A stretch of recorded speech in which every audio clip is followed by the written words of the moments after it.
मेरी सेवा कौन करेगा, एक पिता का आखिरी सवाल। गांव की पुरानी हवेली के बड़े कमरे में चारपाई पर लेटे थे हरिराम जी। उम्र 80 के करीब पहुंच चुकी थी। शरीर जवाब दे रहा था, पर आंखों में अभी भी समझ और अनुभव की चमक बाकी थी। उनके सामने बैठे थे उनके 3 बेटे मोहन, सुरेश और दीपक। मोहन ने कागज आगे बढ़ाते हुए कहा, बाबूजी, आप तो अब ज़्यादा दिन के मेहमान नहीं हो। ये जायदाद ऐसे ही पड़ी है, इन कागजों पर अंगूठा लगा दीजिए ताकि हम तीनों बराबर बांट लें। वैसे भी आपको अब क्या ज़रूरत है इतनी ज़मीन जायदाद की। हरिराम जी ने कांपते हाथों से तकिए को सहारा दिया और धीमी आवाज़ में बोले, जायदाद की बात तो तुम लोग कर रहे हो, पर यह बताओ मेरी सेवा कौन करेगा। इन बूढ़ी हड्डियों को अब सहारे की ज़रूरत है। मैं भी चाहता हूँ कि अपने बच्चों के साथ रहूँ, पोते पोतियों की हंसी सुनूं। गांव की ये हवेली अब मुझे काटने दौड़ती है। तीनों बेटे चुप रहे।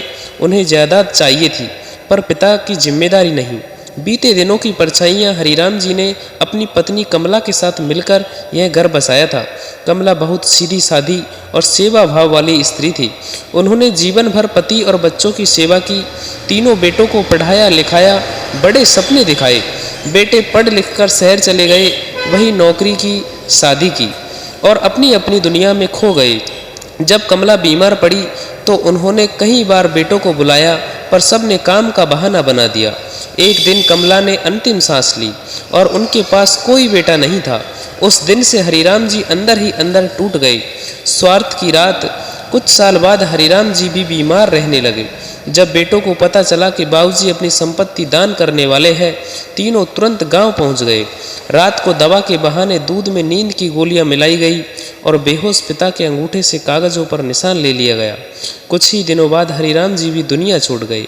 तीनों बेटों ने चैन की सांस ली। बिना सेवा किए सब मिल गया। कर्म का फल। मोहन ने उस पैसे से फ्लैट बुक कराया। कुछ महीनों बाद खबर आई, बिल्डर पैसे लेकर भाग गया। सुरेश ने नई कार खरीदी। कार घर आई ही थी कि सड़क दुर्घटना में उसका बेटा कोमा में चला गया। दीपक ने दुकान खरीदी और पत्नी के लिए गहने लिए। कुछ समय बाद दुकान में आग लग गई और पत्नी के गहने चोरी हो गए। तीनों भाइयों की खुशियां धीरे धीरे बिखर गई। पछतावे की आग। एक दिन तीनों भाई साथ बैठे थे। पहली बार उनके बीच जायदाद की नहीं, पाप की बात हो रही थी। मोहन रोते हुए बोला, हमने बाबूजी की सेवा नहीं की, उनका दिल दुखाया, शायद यही उसका फल है। सुरेश ने सिर झुका लिया। दीपक की आंखों में आंसू थे। उन्हें समझ आ चुका था, धोखे से कमाया गया धन कभी सुख नहीं देता। सच्चाई। माता पिता जायदाद नहीं चाहते, वे बस बुढ़ापे में अपने बच्चों का साथ चाहते हैं। वे बचपन में हमें चलना सिखाते हैं और बुढ़ापे में बस हमारा सहारा चाहते हैं। जो धन माता पिता का दिल दुखाकर लिया जाए, वह धन नहीं, अभिशाप बन जाता है। कहानी हमें यह सिखाती है, माता पिता की सेवा सबसे बड़ा धर्म है। बेईमानी से पाया गया धन कभी सुख नहीं देता। कर्म का फल इसी जीवन में मिलता है। अगर घर में माता पिता है तो उन्हें बोझ नहीं, आशीर्वाद समझिए, क्योंकि जायदाद से बड़ा उनका साया होता है। Thank you for watching this video. दोस्तों, आपको अगर मेरी कहानियों से कुछ सीखने को मिलता हो तो प्लीज़ वीडियो को लाइक और अपने दोस्तों के साथ शेयर ज़रूर कर दीजिएगा। मिलते हैं नेक्स्ट वीडियो में। तब तक के लिए बाय बाय, राम राम, राधे राधे।